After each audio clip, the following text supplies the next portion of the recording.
Madam Speaker, we think it's absolutely irresponsible of the opposition to speak about this unbridled freedom of religion and saying that religious values don't change and that religious practices don't change with society and that changes. We see things like stonings and those sorts of things, which were very prominent in early scriptures from the Jewish religion and the Catholic religions. However, they are outdated practices and they are illegal under our law. And what we see is this situation should be illegal under our law. This is criminal assault, Madam Speaker. This is a person intentionally causing harm to another person without their permission, without their consent. And what we say is that under our law, we do recognise some exceptions, particularly in the medical situations, but that is when there is a tangible benefit at hand for performing that procedure. We don't see that tangible benefit at hand in the situation of circumcision. What we see is criminal assault. It should be outlawed, no exceptions. What we heard from ANSWER is, first of all, this idea of why religious freedom is important. And basically the best sort of analysis we got on why this is important for their culture is this idea that they'll feel more included and engaged more with those people. We don't think that's particularly deep analysis. We don't think that the Jewish community is based on this foundation of the Dicks Out Club where everyone has to clean his lots up. We think that their religion is about a relationship with their divine God. And we don't think it's necessarily core to their practices. No, but second of all, what we say is that even if we take their argument at its highest, we say that because the government is doing this to all the students, to all the children, we see that this is going to be something that is going to strike across the board. We see that there is not going to be a stigma in that situation because we feel that it's going to be happening to everyone, and because we feel that we know that the parents aren't to blame. The people in those communities will recognise that this is something that they need to move with the times with, and they're not going to be blaming those individuals. We don't think there's going to be a stigma in that situation.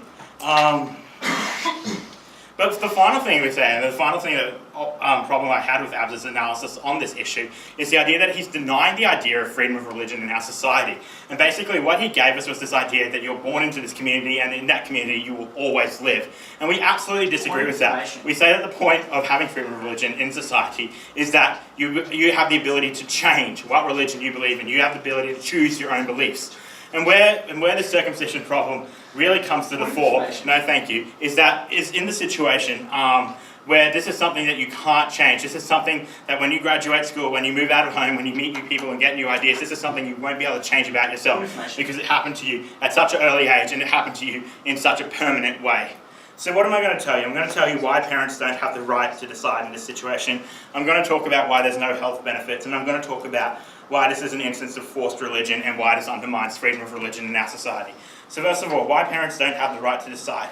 We think first of all that parents are allowed to make decisions on behalf of their children in some situations, but this is not a complete right. And Alice gave you the analogy of, say, getting a tattoo. We think that a parent cannot force their child to get a tattoo. We think that a child cannot be forced by their parents to get an abortion. And we say that there are some situations, but this is definitely not one of them, that parents should have the right to decide. What we say is that, yes. If you allow parents to make the decision based on their own beliefs of having their children be raised as vegetarians and possibly run the possible harm of anemia, why wouldn't you allow such a decision to be made by parents purely on religious grounds? What we say is, first of all, we don't necessarily see that there are particular harms with being a vegetarian. But second of all, we think that there are a lot of very healthy vegetarians walking around. That hasn't been proven. And we say, second of all, that they're not denied that right. Like a child can go out and go to McDonald's and use their own money to purchase food. They have freedom in society to undermine what that parent has done to them. So they have that freedom. What we see with the circumcision situation is they don't have that freedom. No, thank you. They don't have that ability to undo what the parents are doing or to subvert it. Because as they gain agency, as they become a free adult, and when they turn 18, sure, go nuts. But until that time, until they are a free agent in society, they are under the will of the parents in this situation, and that is why we oppose it. So we think that this is unnecessarily permanent harm, and we think that children will eventually gain that agency in society, and it is at that point, if they choose to have a circumcision, if they choose to engage with that religious community in the way I've talked about, they should be free to do so. That choice should not have been taken out of their hands before they were even conscious. Thank you. If your reasoning for not allowing circumcision is that the child is being denied religious freedom because they should be able to choose a different religion in the future, could you name a religion in the world which doesn't allow someone to join that religion because they don't have a foreskin? Well, what we say is that the entire benefit that you've named for having this procedure in the first place is allowing parents to allow their child to engage with their religion. And what we see is that if you take away that, that analysis, then all you are left with is an unnecessary procedure, unnecessary harm.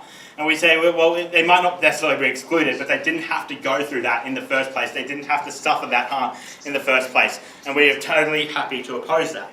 So, no thank you. On to the health benefits. Well, once there was previous research to indicate that there were a lot of health benefits, these have largely been debunked and are largely promoted by religious groups who have their own vested interest in this issue. And secondly, we say that if we take their argument at the strongest and we take prostate cancer as the argument as to why circumcision is necessary, we say that prostate cancer is a disease with late onset. And we say that leaving that decision until the age of 18 does not in any way change the ability of that child to get prostate cancer or not. And that is the strongest of the health benefits. On to the idea of forced religion. We say that parents do have the right to present religious beliefs to their children, but we say that also children will eventually gain the right to choose whether or not they want to reject or accept those religious beliefs, those religious customs, those religious practices. And we say that happens when they become an adult and become a free agent in society.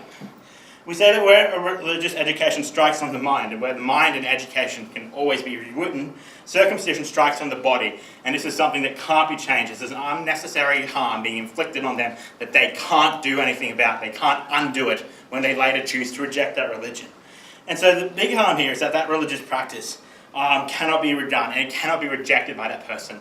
So if that person cannot reject that religious practice, they don't have the ability to fully get religious freedom at the age of 18 when they become an agent in society. And without that ability, they do not have that freedom. So what I've told you is that why parents don't have the right to decide in this situation. What I've told you is that there are no health benefits associated with circumcision that cannot be gained later in life at the age of 18. And what I'm telling you is that this is a practice which forces religion and undermines freedom of religion in society, and for these reasons we're proud to oppose.